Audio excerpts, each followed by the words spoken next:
Mothers. Mothers occupy a place in our hearts that live with us forever.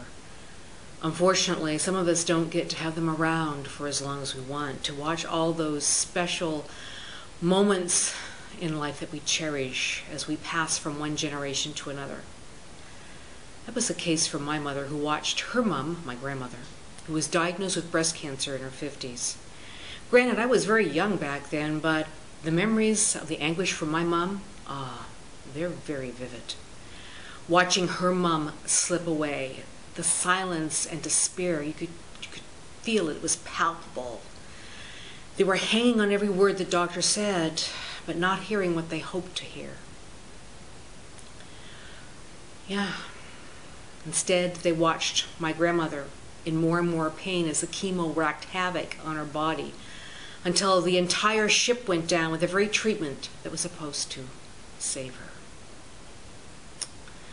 Thankfully, yes, there have been some improvements to conventional weaponry against disease, but in my opinion, not enough. Sure, we now have better surgical techniques, less invasive node dissections, more variations of chemotherapy, so you can actually choose to be a bit more selective about the side effects you do or do not want to endure, as well as targeted therapies like Herceptin to treat HER2 positive tumors.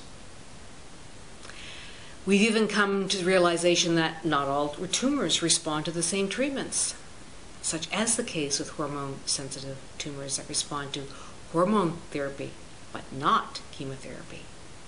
But in my opinion, that's still not enough. So whether it's you or someone you love, I encourage you to realize that your best defense is to make time to become informed before you take that next step. Find a way to quiet the panic. Yes, I know it's difficult when you've just been diagnosed, but your life's at stake. Ask your oncologist what tests are available for picking an optimum treatment for your cancer.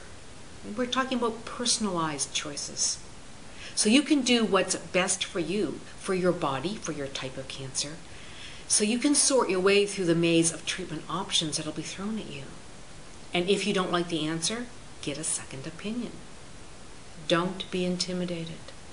Remember, doctors are very busy. In fact, so busy that it's not uncommon for the patient to unearth something that they haven't heard of yet. This is time for due diligence.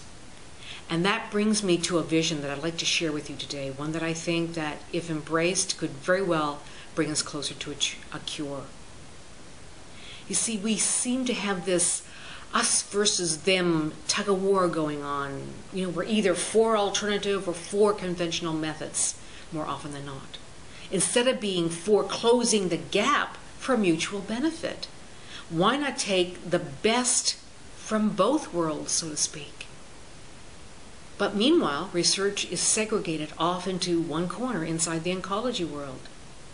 Yet, some of the most effective cures of our time, no matter what discipline of disease, have been discovered from the edge of the cliff by those outside of a particular discipline. They're inadvertently looking for something else, and while they're looking into that particular well of existing knowledge, they find something that's totally unexpected. Case in point, in 1994, there was a young man who was desperate, Tony Stephan. He had 2 children.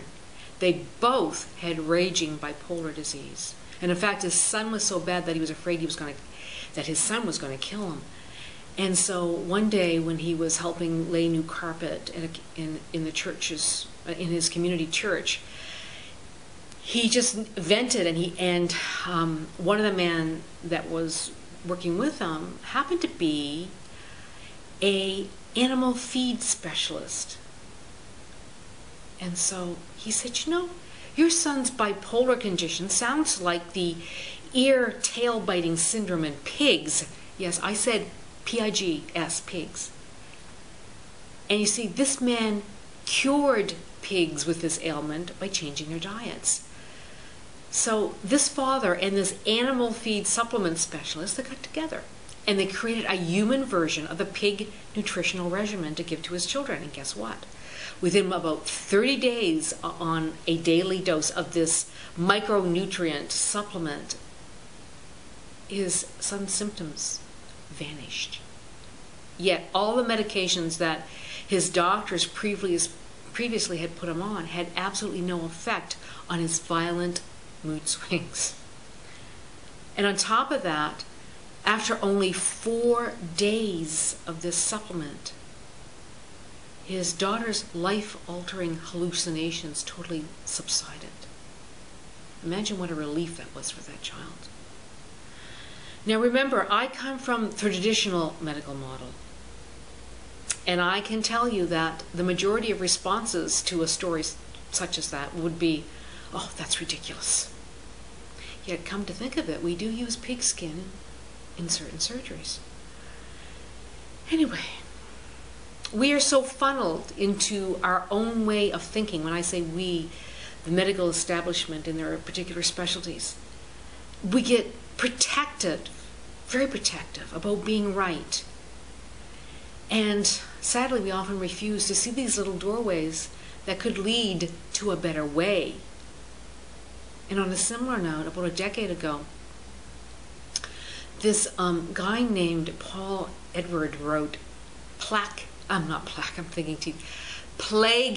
Time, P-L-A-G-U-E, plague. And he believed that cancer and other chronic diseases were caused by bacteria and viruses. And then I saw him 3 years later. He was interviewed, and he also predicted that over the next decade, many forms of cancer would be found as viral in origin. Now, hasn't that just begun to be realized and acknowledged? Witness the cervical cancer vaccine, and there's also one on the horizon for breast cancer. But why? Why was this admission so long in coming?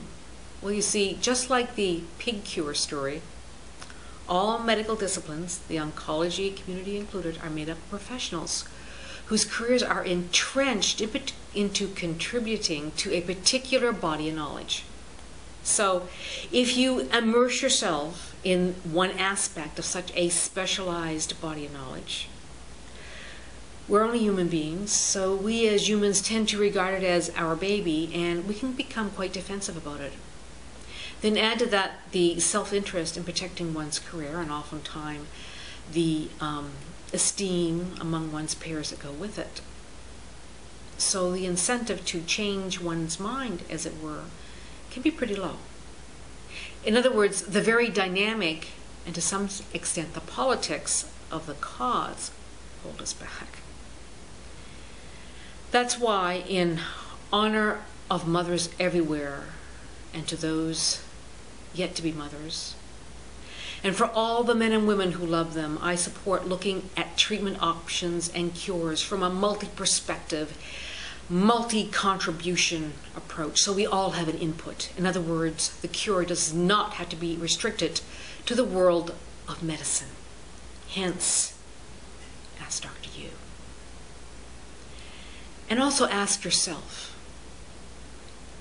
think about it. After someone has been through cancer and all its ramifications, who is really more the expert, the doctor or the survivor? I dare say the survivor should at least be viewed equal in their expertise to make decisions that affect their life. And I encourage anyone diagnosed with cancer to talk to someone who has their disease at the same stage, someone who is about their age, the same level of fitness and health. And I say that the very impact that cancer has on our lives, remember, when it doesn't just affect one person, it affects the whole family. Makes it so that we owe it to ourselves to use both what the medical community has to offer, as well as any parallel skills of non-oncologists, just like you and me. You know, it's been over half my lifetime since my grandmother died, and my father just died of prostate cancer, or rather of the effects of treatment on his heart and circulatory system. Sadly, he wouldn't listen to more moderate advice. And then a year ago, to this month, my cousin's 22-year-old son died of a brain tumor. In 3 weeks, that young man went from a vibrant, everything going for him life to death. And so the story goes on in my family, and I'm sure many others. And when you think that the average is 20 years for discoveries to go from what we call inside the industry bench to bedside, that's way too long to wait. For improvements to treatment, much less a cure. It's time we all learn more about the epidemiology of cancer. None of us has time to wait for a cure. What if you were diagnosed tomorrow? And it's my prediction, supporting what Paul Edwards' prediction was. And as a side note, basically because I saw adenoviruses in cancer of brain tissue way back in the 80s when I was in immunoelectron microscopy techniques. It is my prediction that the answer will not come from one of the brand name pharmaceutical companies we all know, but rather the cure for many types of cancers will be found outside of their labs, within the maddening crowd, the very people affected, like you and like me. So, if knowledge is power, let there be a cure.